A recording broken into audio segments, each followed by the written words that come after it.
Well, good evening, everybody. How are we tonight?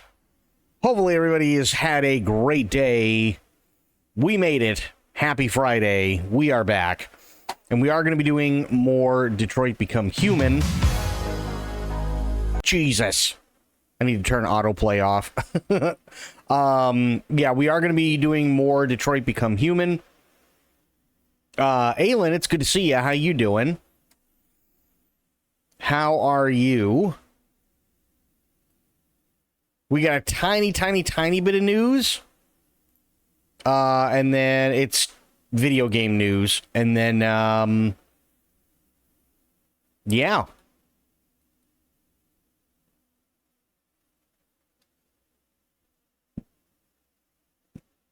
Yeah, then we're going to get into it. Doing good, just chilling? Nice. Okay. Here is the news for today. Lara Croft's Tomb Raider return is proving more difficult than it should. There are several mysteries with the gaming sphere that I desperately wish I could have answered. For example, where's the DLC for Marvel's Spider-Man 2 that was so heavily set up? What's with the Uncharted-esque footage that was teased by Sony's 2023 Live from PS5 marketing campaign? Why does a 60 FPS update for Bloodborne feel like such an impossibility? I could go on. I'm scratching the iceberg of things that make me feel like a real-life manifestation of It's Always Sunny in Philadelphia's Charlie Kelly, standing in front of his Pepe Silva conspiracy board. Okay. People need to stop referencing It's Always Sunny in Philadelphia. Hasn't the show been off for like a decade now? It's getting old. If I did somehow get my hands on a working Magic 8 Ball, though, perhaps the question I'd ask first would be this.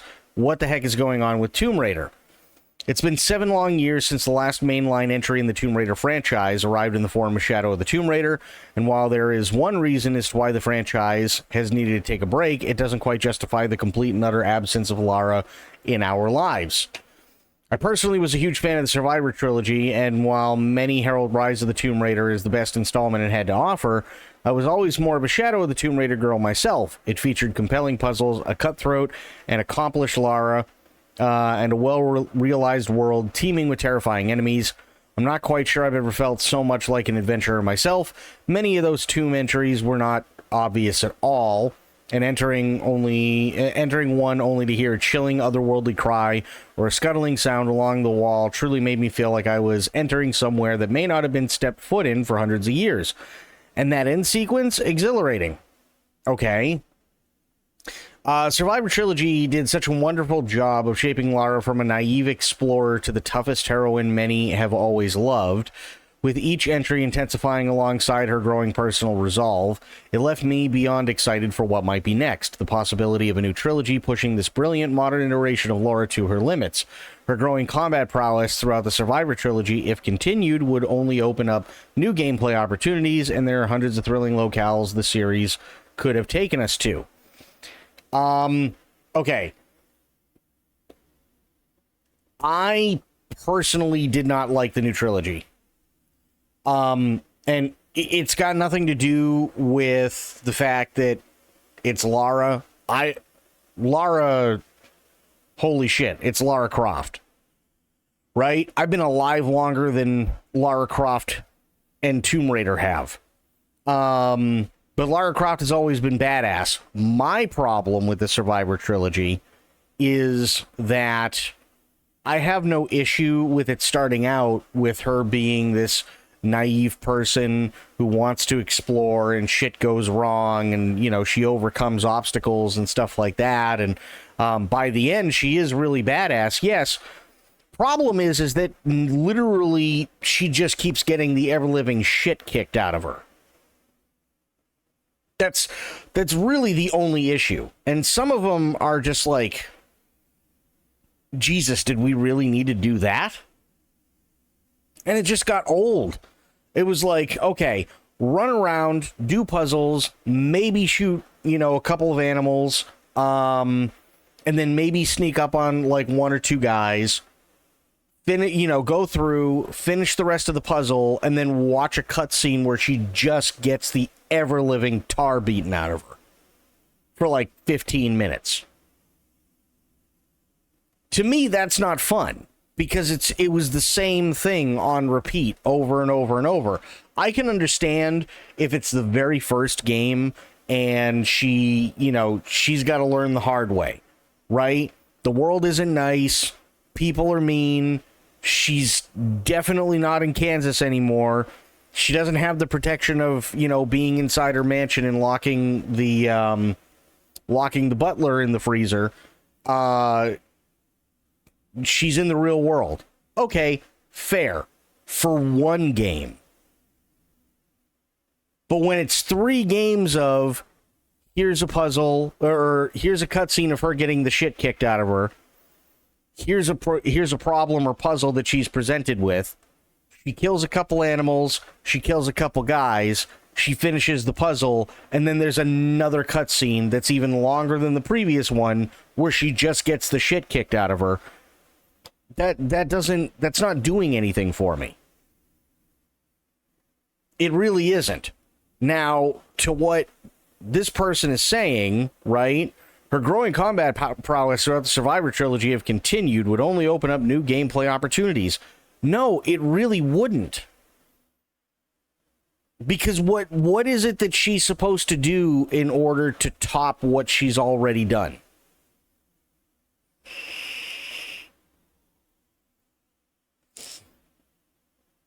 Right? That was kind of the appeal back in the day. And again, I know this is not the days of where if you had a 64-bit console, right, you were God. Those days are long gone. And I understand that. But what made Tomb Raider so much fun was that she was already badass to begin with. Here's the legendary Lara Croft. Okay. Great. And now we're all wondering, okay, well, what makes her legendary? Well, she's this insanely awesome archaeologist, and, she knows her way around guns and this, that, and the other. Okay, cool. And we find all this out through the games. So she already starts off badass, and she just keeps going and being more badass, not because anything has changed and you've gained anything, but because you've learned her story and you appreciate more who she is, so she's even more badass by the end of it. That's all well and fine. And that formula continued for a very long time. I understand why they had to reboot it, because after a while it does get old. I agree. However, going from insanely badass heroine, who's always been insanely badass, to girl who just literally gets the ever-living tar beaten out of her, to the point where you actually sit there and question how she's still able to breathe, let alone anything else that she does in that game constantly. For me, that's not fun. I like the new trilogy and seeing her grow into the legend, but it was a bit of a torture porn, and I didn't care for that. Yeah, it was just torture porn. Like, if they got rid of the torture porn, honestly, I think it would have been a hell of a lot better of a game. Right? Maybe you keep in a couple of, like, really serious moments, and I don't think that that's necessarily a bad thing, because the hero does have to have, some sort of consequence if they fail, and there does have to be risk involved, and that's fair, and I get it. But you don't need to make every single cutscene, what you said, torture porn. You just don't. And I think that's where they lost me, and I think that's where they lost a lot of other people. Because it didn't matter if she was in the first game where she was, she and a bunch of people were trying to figure out how to get the hell off the island after the shipwrecked, or whether she's in the snow in, like, northern Russia, trying to do her thing up. That, like, everybody was always trying to sexually assault her. Everybody. It didn't matter what the locale was. It didn't matter who the enemies were. It didn't matter. Like, literally, there was always a guy at some point, usually multiple points, on top of her, trying to undo her pants as fast as possible. To me, that's not fun.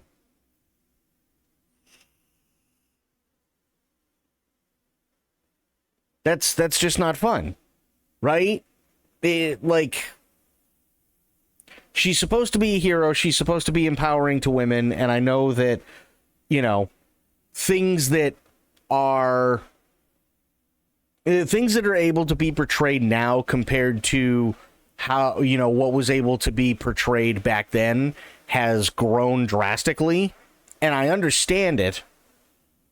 And I understand that in a movie or a TV show or a video game, unfortunately, the reality is that sexual assault, rape, things like that are very, very common when it comes to women.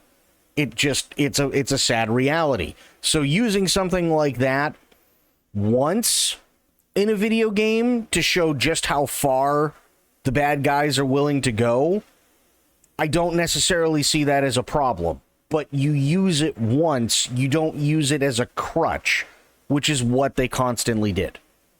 That's what bothered me about the Survivor trilogy. It wasn't fun to watch, it wasn't fun to experience, and I think they just went way the hell overboard. Way the hell overboard. And yet here we are 7 years on in a situation where on the surface it appears as if nothing has changed since Shadow of the Tomb Raider launched in 2018. The truth of the matter is that it's been a hectic old time for the franchise. The Survivor trilogy was created by both Crystal Dynamics and Eidos Montreal under the ownership of Square Enix, but in 2022 both studios as well as the Tomb Raider IP were sold by Squeenix to the Embracer Group and now exist under the CDE Entertainment banner. It's likely whatever Squeenix, Crystal Dynamics, or Eidos Montreal had planned for the franchise was canned when Embracer Group took over, which I'm sure arrived with its own set of ideas. It's been 3 years since that acquisition took place, though, and while certainly development cycles aren't quick these days, you'd think we might now be at the stage where a new game installment could, at the very least, be teased, perhaps to be released within the next 18 months. Okay, but if it's going to be released sometime within the next 18 months, and this was written when? This was written today. Okay, so if it's written today, and it's currently August, and there's zero games expos, there's no more games expos that are going to be shown. I'm pretty sure the THQ Nordic one was the last one of the year before the Game Awards. Then why wouldn't they just wait until the fucking Game Awards? Maybe they are ready to release something within the next 18 months. That'd be really cool. However, in reality, and I'm sure, Aylin, and I'm sure a bunch of other people know, when there's a merger or an IP gets changed over or whatever, it takes quite a bit of time to get anything going, because they have to set up a group where they brainstorm ideas, and they have to come up with a pitch, and then that pitch basically has to tell them what they want to see with this character, what they want this story to be.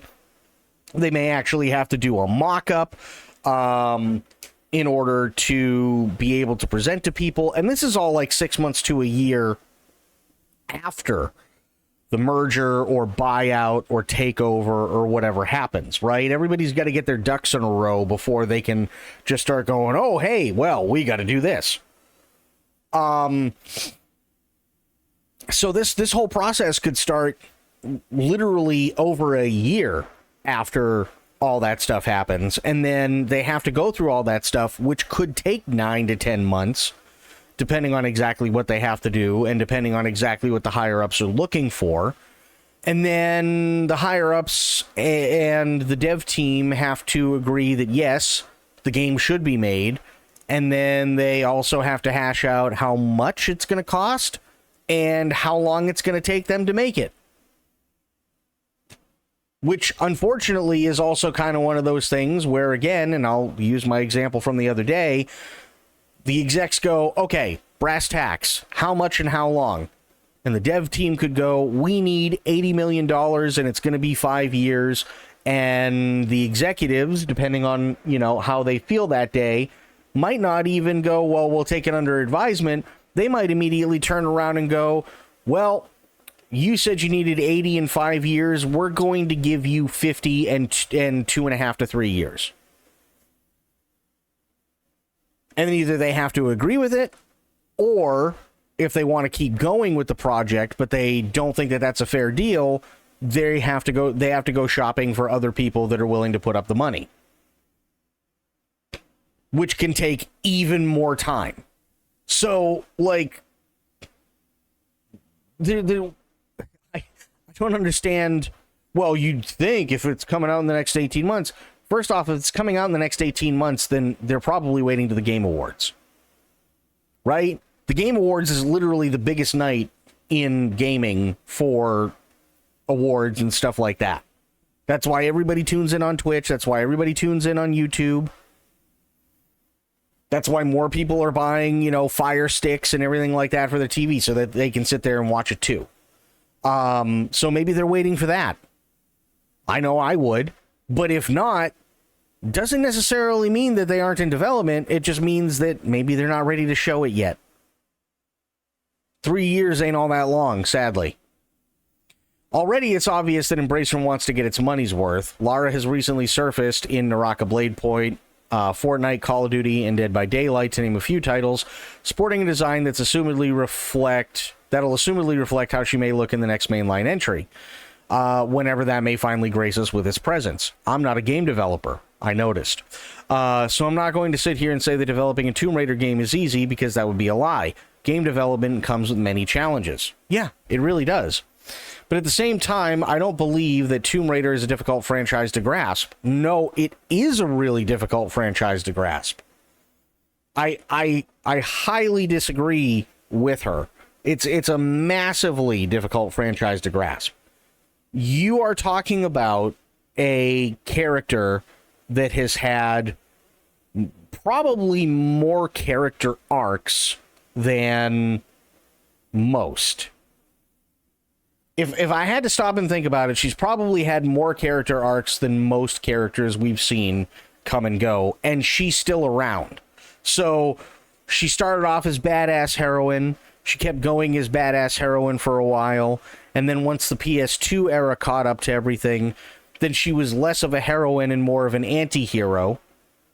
And then to the point where, to quite a few people, there was an entire story, if I remember correctly, where basically she was supposed to be the bad guy.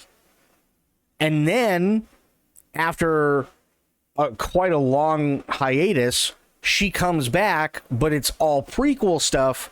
So now she's the naive girl. It's her first time out, yada, yada, yada. And, we all, well, I don't have to rehash what happens in the trilogy, but we all know, right?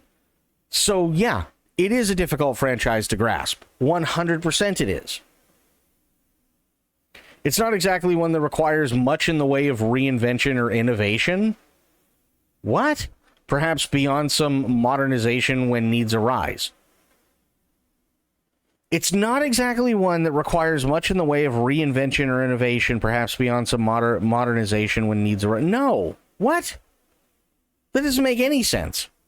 Corgi, what's going on, buddy?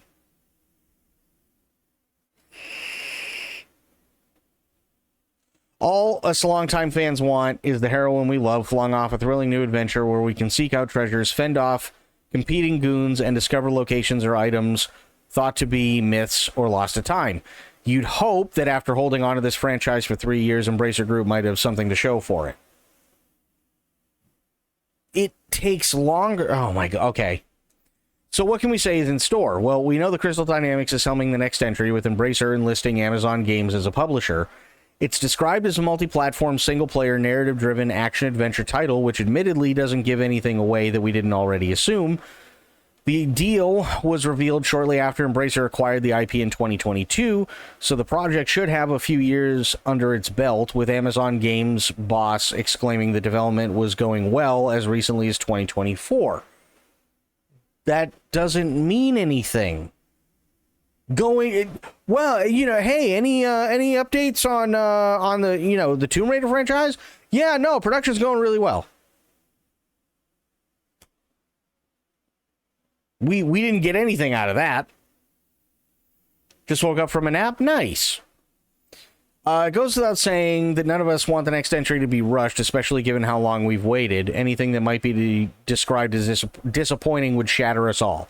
Okay, first off, I am a longtime Lara Croft fan. Always have been.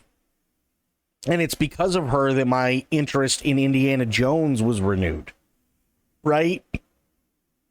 Especially if, you're somebody my age or older, right? You grow up with Indiana Jones.